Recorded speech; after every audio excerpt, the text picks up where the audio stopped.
Hello dear students, കോമക്സ് ട്യൂട്ടോറിയലിൻ്റെ മറ്റൊരു വീഡിയോയിലേക്ക് സ്വാഗതം. കാലിക്കറ്റ് യൂണിവേഴ്സിറ്റി 5th സെമസ്റ്റർ എക്സാമിൻ്റെ ടൈം ടേബിൾ ഇപ്പോൾ യൂണിവേഴ്സിറ്റി വെബ്സൈറ്റ് പബ്ലിഷ് ചെയ്തിട്ടുണ്ട്. അപ്പോൾ കറക്റ്റ് ടൈമിൽ നവംബറിൽ തന്നെ എക്സാം തുടങ്ങുകയാണ്. അപ്പോൾ നവംബർ 13 മുതൽ ഓപ്പൺ കോഴ്സിൻ്റെ എക്സാമുകൾ ആരംഭിക്കും. അപ്പോൾ 5th സെമസ്റ്റർ ബികോം BBAയുടെ ടൈം ടേബിൾ നോക്കുകയാണെങ്കിൽ 13 തീയതിയും 14 തീയതിയായിട്ട് ഓപ്പൺ കോഴ്സാണ്. അപ്പോൾ നിങ്ങൾ ഏതാണോ ഓപ്പൺ കോഴ്സ് എക്സാം എടുത്തത് അതാണ് എഴുതേണ്ടത്. അപ്പോൾ അതിൻ്റെ ഡീറ്റെയിൽ ആയിട്ടുള്ള ടൈം ടേബിൾ പിന്നീട് വരുന്നതായിരിക്കും വെബ്സൈറ്റിൽ. പിന്നെ 13 തീയതി ആരംഭിച്ച് 14, 17, 21 അതേപോലെ 23, 27 തീയതി എക്സാം കഴിയും. ഓക്കെ, ഇനി BA BSc കോഴ്സുകളുടെ 5th സെമസ്റ്റർ എക്സാം ആരംഭിക്കുമ്പോൾ 13 തീയതി തന്നെയാണ്. 13 തീയതി 14 തീയതി ആയിട്ട് ഓപ്പൺ കോഴ്സ് എക്സാം ഉണ്ടാവുക.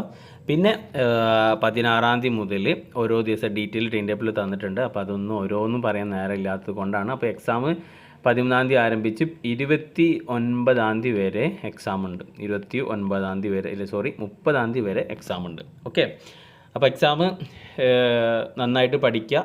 BSc കോഴ്സുകളുടെ എക്സാം ടൈം ടേബിൾ പറയുകയാണെങ്കിൽ 13 തീയതി തന്നെയാണ് ആരംഭിക്കുന്നത്. അപ്പോൾ അത് തുടങ്ങിയിട്ട് ഏകദേശം 29 തീയതി വരെ എക്സാം നീണ്ടു പോകുന്നുണ്ട്. അപ്പോൾ ഏതൊക്കെ സബ്ജക്റ്റാണ്, ഏതൊക്കെ ദിവസങ്ങളാണ് എക്സാം നടക്കുന്നത് എന്നുള്ളത് ഡീറ്റെയിൽ ആയിട്ടുള്ള ടൈം ടേബിൾ യൂണിവേഴ്സിറ്റി വെബ്സൈറ്റിൽ പോവുക. യൂണിവേഴ്സിറ്റി വെബ്സൈറ്റിൻ്റെ ടൈം ടേബിൾ എന്നടിച്ച് കഴിഞ്ഞാൽ Calicut university exam time table അടിച്ചാൽ തന്നെ നിങ്ങൾക്ക് ഗൂഗിളിൽ അടിച്ചാൽ തന്നെ നിങ്ങൾക്ക് അതിൻ്റെ ലിങ്കിലേക്ക് നേരിട്ട് പോകാം. അപ്പോൾ അതിൽ നിങ്ങളുടെ ടൈം ടേബിൾ ഏതാണെന്നുള്ളത് ഡീറ്റെയിൽ ആയിട്ട് ഡൗൺലോഡ് ചെയ്യുക, ഏതാ ദിവസം എക്സാം എന്നുള്ളത് നോക്കാം.